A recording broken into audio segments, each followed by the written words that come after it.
Hi, this is Catapult The Propaganda, and you're listening to the Southland's Rock and Roll Animal, 105.5 The Cat. The Southland's Rock and Roll Animal, 105.5 The Cat. With an aggressive driving beat and a pissed-off attitude, bands and artists in the Southland's hard rock and metal scene are making their presence known to Cat listeners first. Thursday nights at 8 with me, Tim Lamping, on Homegrown Tones. I've heard it many times. It's a CD I can't get out of my head ever since they first gave it to me about 2 weekends ago. It's got a very infectious groove, along with catchy chords, vocals that are hard-edged but not excessively heavy, screaming vocals at times, courtesy of Leah Collette, concise and always clear messages. You get all of this with Catapult The Propaganda's full-length debut self-titled CD. It's a very detailed, intelligent, and sometimes political style of hard rock. The trio out of Joliet also features Robert Bloodworth, who is their lead guitarist and singer, and Skip Maskeri, who we talked to by phone back around December. He's on drums. 13 tracks on this record. You've got a lot of messages here, sometimes political in the lyrics, and then you have that groove, like I said before, the guitar work, the drumming, the bass work, it all comes together. What makes all three members click? You guys and Leah work so well as a unit. How did you all first come together, and what is it about the three of you that works so well as far as clicking musically? Everybody, when we get together, we just really have a good time. We practice about 3 times a week.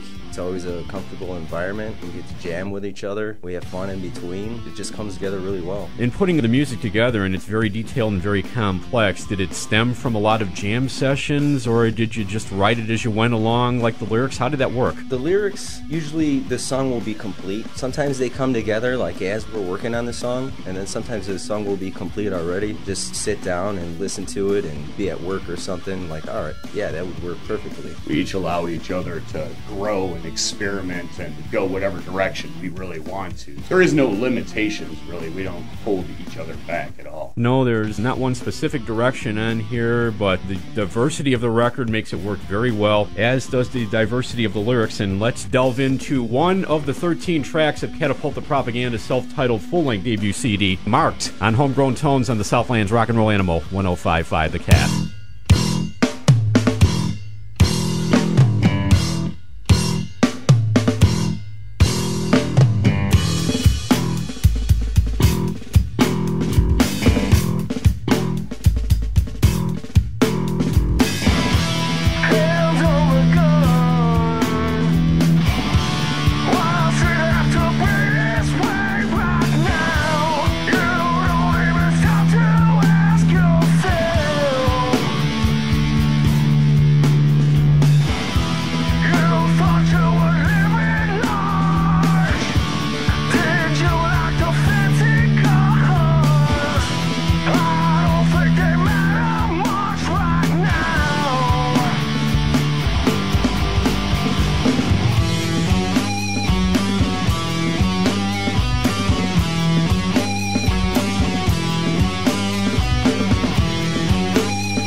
Very hard-hitting direct lyrics and a highly detailed and complex musical flavor and mixture. From Catapult The Propaganda, it's Marked. From their self-titled debut full-length release on Homegrown Tones on the Southland's Rock and Roll Animal 105.5 The Cat. Two-thirds of this powerful, captivating musical trio, Robert Bloodworth, their guitarist and singer, and Skip Maskeri, their drummer, are here tonight. Also Leah Collette, just that incredible fluid bass work she does. It's funky, it's soulful. It reminds me of like great R&B of the 50s and 60s. Not so much just hard rock, but you might think maybe a little bit of a Red Hot Chili Peppers influence, Faith No More. Skip Maskeri, by the way, told me the last time I talked to him by phone, the band is very influenced by a lot of 90s music. Let me delve into the lyrics here, Robert and Skip. You got a lot of direct messages. Deuce, that's pretty political, and it touches upon the last two presidential leaders this country has had. I noticed that right away. The lyrics jumped out at me, even Satan and Breathless, Convenient Crisis, which we're going to hear. What inspires you to write on such topical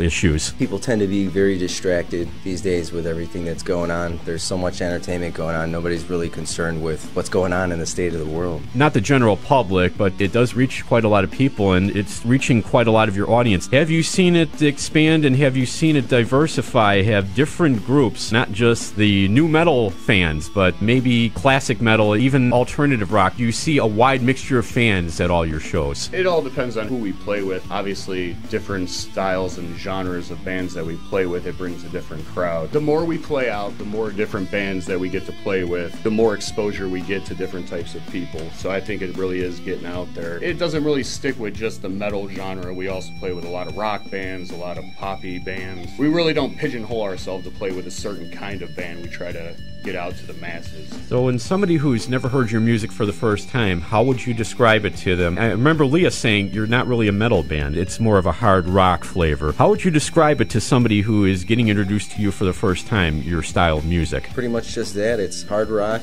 with a groove behind it. Very modern too, progressive, jazzy, and that's great that you're so experimental and that everything you try just clicks. That's due to your experience. You know what you're doing once you enter a studio, once you enter a live show. You don't stop a lot to think what you're going to do musically or how the lyrics are going to go. It's just right there. I'm looking forward to the next CD. I hope you have like maybe 3 or 4 of these. Are you going beyond this one? Are you thinking about the next release and what's that going to sound like? Do you already have some concrete ideas ready? I'd say we're about 4 songs in right now. We played a couple of the newer songs at the show last Saturday. Very tight. The detail is there. The playing is there. And they will not disappoint you. Catapult The Propaganda. Robert and Skip, thanks for coming down and talking and sharing the music with us tonight. Thanks. And I should mention their next gig, it's a ways away. It's Spotted Brew in Crest Hill. They become a house band there of sorts because that is the place around the Southlands, the venue where they play the most. And Leah Collette, who is their bass player, told me they're looking to expand beyond just that region of Spotted Brew and major venues on the back burner. You would have no problem whatsoever getting your own headlining gig at a major venue like First Midwest Bank Amphitheater in Tinley Park. It's only a matter of time, guys, and I hope somebody takes notice of this because there's just no denying this is a very solid product. Thanks, Oh, Tim. thank you. Appreciate it. And let's give you another example. Oh, by the way, for more about Catapult The Propaganda, go to their Facebook page. That's where you can find out all the details about shows and even about the CD. Every cent is worth what you hear in these 13 tracks. Convenient Crisis on Homegrown Tones on the Southland's Rock and Roll Animal 105.5 The Cat.